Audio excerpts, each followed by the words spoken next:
आता कैलास अडगावकर ज्वेलर्स सोबत सोनं घेणं झालं आणखीन सोपं. मेकिंग चार्जेसवर तब्बल 50% सूट.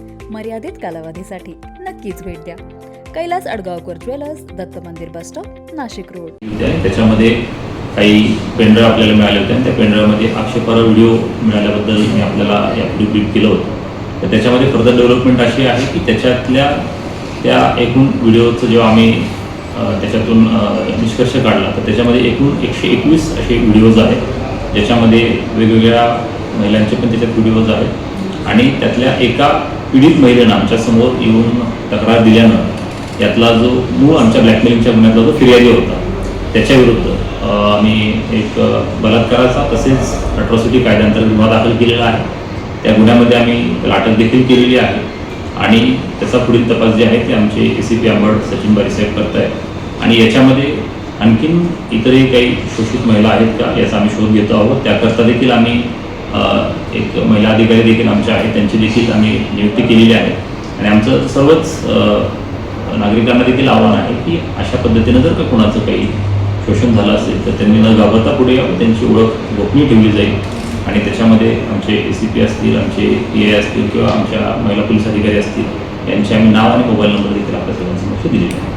सर, साधारण हा गुन्हा कधीचा आहे? किती व्हिडिओ त्याच्या डिजिटल स्टोरेजमध्ये सापडले आणि त्यांनी असं का केलं असं? याच्यामध्ये साधारणपणे जो काही आतापर्यंत तपास झालेला आहे त्याच्यामध्ये प्रथम दर्शन असं दिसतं की 2003 ते 2025 अशा या व्यापक कालावधीमधले हे व्हिडिओज आहेत. एकूण आत्तापर्यंत 121 व्हिडिओज आहेत असं साधारणपणे निष्पन्न होत आहे आणि हे प्रत्यक्षात त्यांनी कुठल्या उद्देशाने केलं त्याच्यामध्ये आता आम्ही जी पीडित महिला आमच्यासमोर एक आलेली आहे त्याच्यामध्ये तर त्या महिलेला अशा संदर्भातला कुठला व्हिडिओ काढण्यात आलेला आहे तर कुठलंही नॉलेज नव्हतं. त्याच्यानंतर तो व्हिडिओ त्या ठिकाणी काढण्यात आला होता. त्याच्यामध्ये त्याच्यात नाईट ॲक्टचं देखील कलम लावलेला आहे. त्यामुळं नेमके त्यांनी ते कशासाठी व्हिडिओ काढले होते आणि त्या संदर्भातला जो अधिक सखोल तपास जो काय आहे तो आमचे ACP त्या ठिकाणी करत आहे.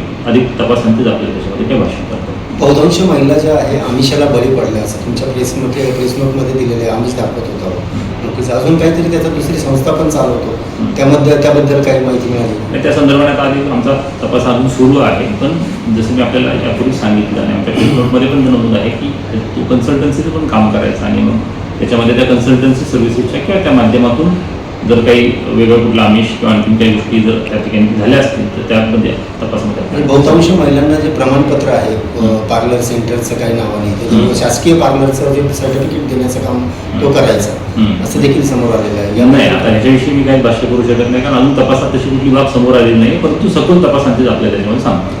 सर, माझं घर झडती ऑफिस झडती होणार आहे होतील. आता त्या सगळ्या ज्या गोष्टी आहेत आता आम्ही सर्वप्रथम तर आरोपीला न्यायालयासमोर हजर करणार आहोत. त्याच्यानंतर मग त्याचा PCR वगैरे घेतल्यानंतर किंवा पुढील फॉर्मॅलिटी कंप्लीट झाल्यानंतर मग त्याच्यामध्ये घटनास्थळ पंचनामा असेल किंवा झडती असेल किंवा त्या अनुषंगाने ज्या काही जप्ती असतील त्या सगळ्या गोष्टी आणि सोबत आमची फॉरेन्सिक टीम पण त्या ठिकाणी असेल त्या सगळ्या इतर ज्या प्रोसिजर फॉर्मॅलिटीज आहेत त्या सगळ्या कंप्लीट केल्या जातील.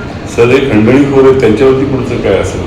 त्यांच्या बाबतीत आम्ही 5 दिवसांचा PCR आम्हाला मान्य न्यायालयाने दिलेला आहे. त्याच्यामध्ये अधिक तपासामध्ये आता आणखीन काही नव्या बाबी काही समोर येतील तर त्या देखील त्याच्यामध्ये त्या अनुषंगाने आम्ही तपास करू. सर, जे खंडणीखोर आहे ते ऑफिस बॉयच होता, तो 16 वर्षापासून होता, तर तो सहकारी असू शकतो का या प्रकरणात? असं सकृतदर्शनी तर वाटत नाही कारण आपल्या तपासामध्ये आतापर्यंत जे काही निष्पन्न झालेलं आहे त्याच्यामध्ये तुम्ही जसं म्हणता तसं त्याचा या गुन्ह्यामध्ये काही सहभाग आहे असं निश्चितपणे वाटतं. NCN न्यूजसाठी प्रतिनिधी सिद्धार्थ लोखंडे, सातपूर.